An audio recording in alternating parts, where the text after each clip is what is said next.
और अब आगे बढ़ते हैं कि हर धार्मिक कार्य बिना यज्ञ और हवन के अधूरा है। लेकिन क्या आप जानते हैं कि यज्ञ हवन का वैज्ञानिक आधार भी है? अब ये पंडित जी से जान लेते हैं। पंडित जी, हम धार्मिक मान्यताओं के वैज्ञानिक आधार को आपसे समझ रहे हैं। अब मैं जो हवन यज्ञ कराते हैं उसका वैज्ञानिक आधार आपसे समझना चाहूंगी। देखो, ऐसा विटनेस, वैसे तो लोगों को देखने में एक ही अग्नि दिखाई देती है, हर जगह एक ही जैसी अग्नि होती है जी। लेकिन अग्नि 3 प्रकार की होती है।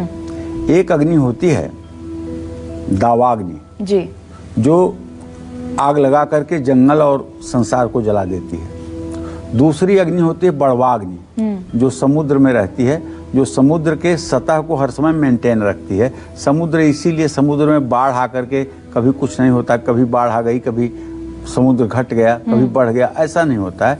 उसमें बड़वाग्नि होती है। और एक अग्नि होती है जो आपके शरीर में है, जठराग्नि जी, जो आपके भोजन को डाइजेस्ट करता है और आपके पूरे शरीर के टेम्परेचर को 98.6 पर मेंटेन करता है।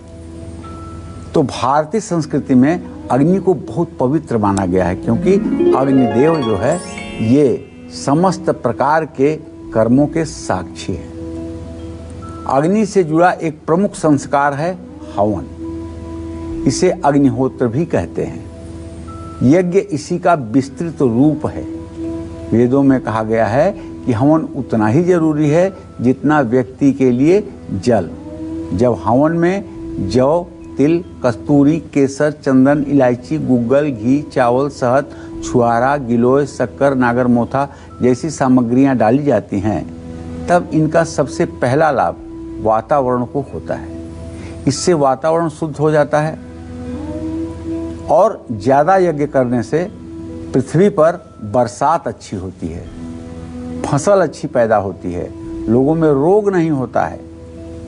ये तो रही अग्नि की बात। अग्नि की जिह्वा जो है वो 7 जिह्वा है। जब भी आप अपने घर में हवन के लिए अग्नि जलाएं तो आप उनसे कहें कि हे अग्निदेव, आप हमारे इस पूजन स्थान में यज्ञाग्नि के रूप में आवाहित किए जा रहे हैं। ना आप दावाग्नि के रूप में आवाहित किए जा रहे हैं, ना किसी दूसरे रूप में।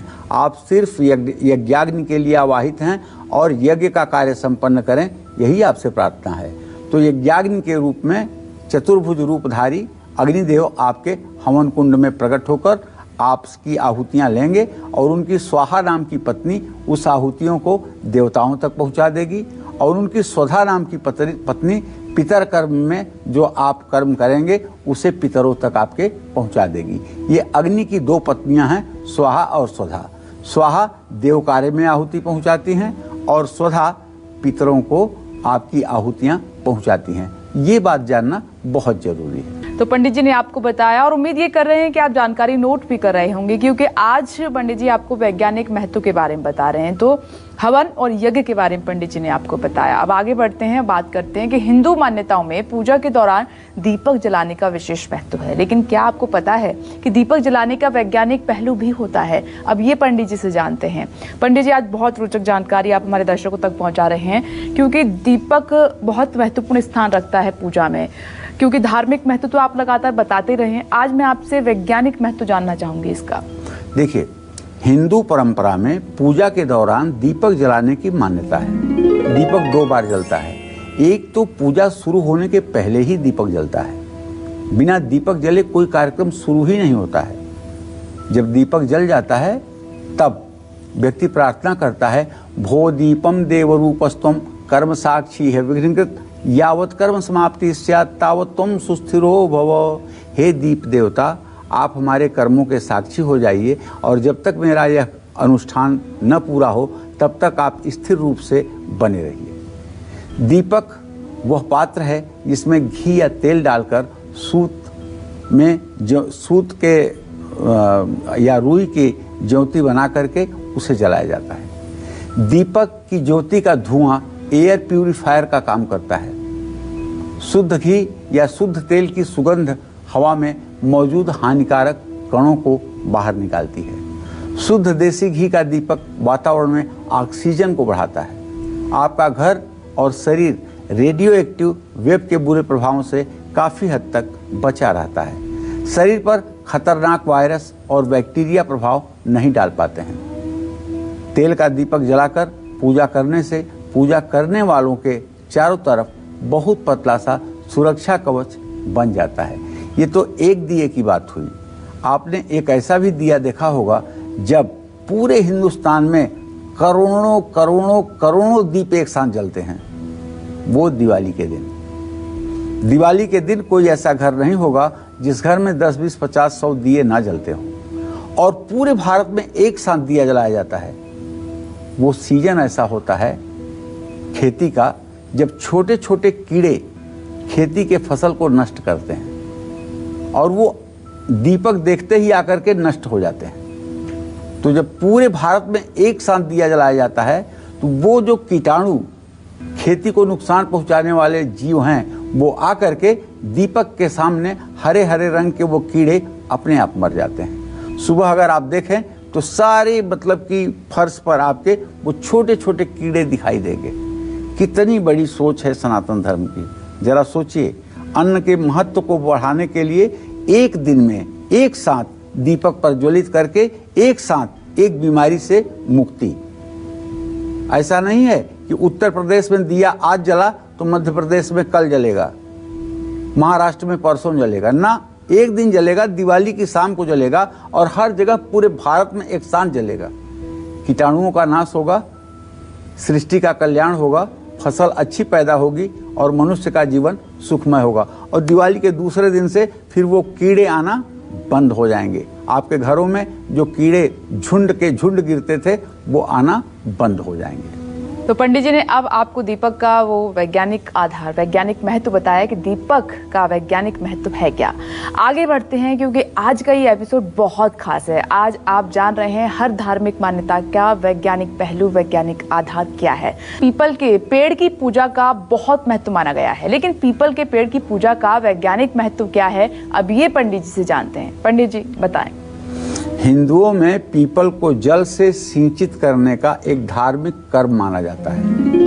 पीपल का पेड़ कई प्रकार की औषधियों के निर्माण में काम आता है।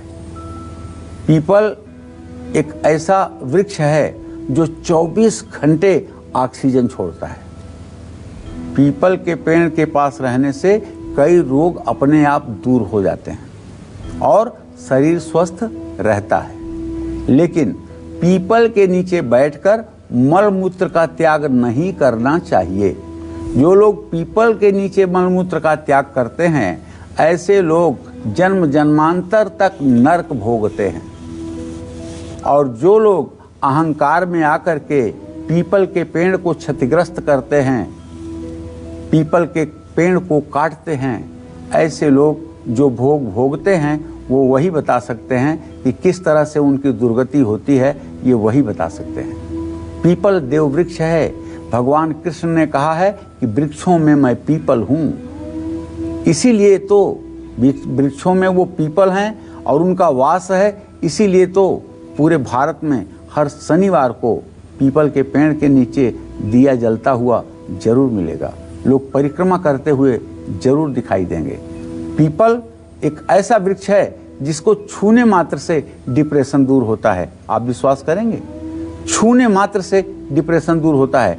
अगर आपके पैर के घुटनों में दर्द होता है और आप सीढ़ियां नहीं चढ़ उतर पाते तो आप पीपल के पेड़ के नीचे शनिवार को सरसों के तेल का दिया जलाकर कच्चा सूत हाथ में लेकर पीपल को स्पर्श करते हुए 7 परिक्रमा पीपल के पेड़ की करिए और 7 शनिवार करिए। राहत अगर आपको न दिखाई दे तो आप बताइए। इसलिए पीपल तो बहुत बहुत बहुत जरूरी है। अगर आप गया श्राद्ध करके और पितरों के पिंडदान करने के बाद भी पितर दोष से मुक्त नहीं हो पा रहे हैं तो 8 पीपल के पेड़ आप एक दिन में लगाएं सार्वजनिक स्थान पर और 8 पीपल के पेड़ों में 40 दिनों तक आप जल से सिंचन करें। आपके सारे पितर उत्तम गति को प्राप्त हो जाएंगे, इसमें कोई संदेह नहीं है। और जो व्यक्ति अपने जीवन में एक पीपल का पेड़ नहीं लगा पाता है उस व्यक्ति का इस धराधाम पर जन्म लेना ही बेकार है। और आइए बात करते हैं तिलक के बारे में। वो तिलक जो आप माथे पर लगाते हैं, शास्त्रों में माथे पर तिलक का बहुत ज्यादा महत्व है, लेकिन इसके पीछे का वैज्ञानिक महत्व क्या है ये पंडित जी आपको बताएंगे। पंडित जी बताइए। देखिए, हिंदू परंपरा में मस्तक पर तिलक लगाना धार्मिक कृत्यों से जुड़ा हुआ है। माथे पर तिलक जिस स्थान पर लगाया जाता है वो भ्रू मध्य या आज्ञा चक्र कहलाता है। भगवान शिव की तीसरी आंख जहां पर है उसी स्थान पर चंदन लगाया जाता है। मानव के शरीर के बनावट की दृष्टि से यह स्थान पिनियल नाम की ग्रंथि का है। ऐसे में जब माथे पर तिलक लगाया जाता है तो आज्ञा चक्र को नियमित रूप से उत्तेजना मिलती रहती है। अब चंदन कौन सा लगाओगे? मलया गिर चंदन केसर के साथ घिस के लगाओगे तो अलौकिक आनंद की प्राप्ति होगी। ये केमिकल वाले जो चंदन हैं ये फायदा नहीं करेंगे। ये आप बेस बना सकते हैं चंदन लगाने का, लेकिन फायदा तो करेगा मलयागिर चंदन ही। चंदनम वंदते नित्यम पवित्रम पापनाशनम आपदम हरते नित्यम लक्ष्मीर वसतु सर्वदा। कहते हैं ना कि जिस ब्राह्मण के माथे पर तिलक न हो उसका चेहरा देखने पर वो हत्या का दोष लगता है। इसलिए जो लोग कर्मकांड में या ज्योतिष में या और प्रकार के पूजा पाठ के कार्यों में लगे हैं, ऐसे लोगों को चाहिए कि प्रातः काल स्नान करके संध्या के समय स्वयं भी तिलक लगाना न भूलें। और चर्चा को और आगे लिए चलते हैं। गौमूत्र को तो शास्त्र और साइंस दोनों ने गुणकारी माना है, लेकिन इसके और भी बहुत सारे साइंटिफिक रीजन हैं, पहलू हैं। अब पंडित जी से ये जान लेते हैं। पंडित जी बताएं आप। देखिए, सनातन धर्म में घर में गौमूत्र के छिड़काव पर भी जोर दिया गया है। इसका भी एक वैज्ञानिक आधार है। गौमूत्र की गंध जो होती है बड़ी तेज होती है। इसमें एसिड की मात्रा ज्यादा होती है। घर के वातावरण में मौजूद बैक्टीरिया इस गंध और एसिड के प्रभाव से मर जाते हैं। इससे परिवार के सदस्यों का स्वास्थ्य ठीक रहता है। चरणामृत तांबे के बर्तन में रखा जाता है और इस जल को पीने से शरीर रोग मुक्त हो जाता है। चरणामृत और पंचामृत दो चीज होती है, गफलत में मत रहिएगा।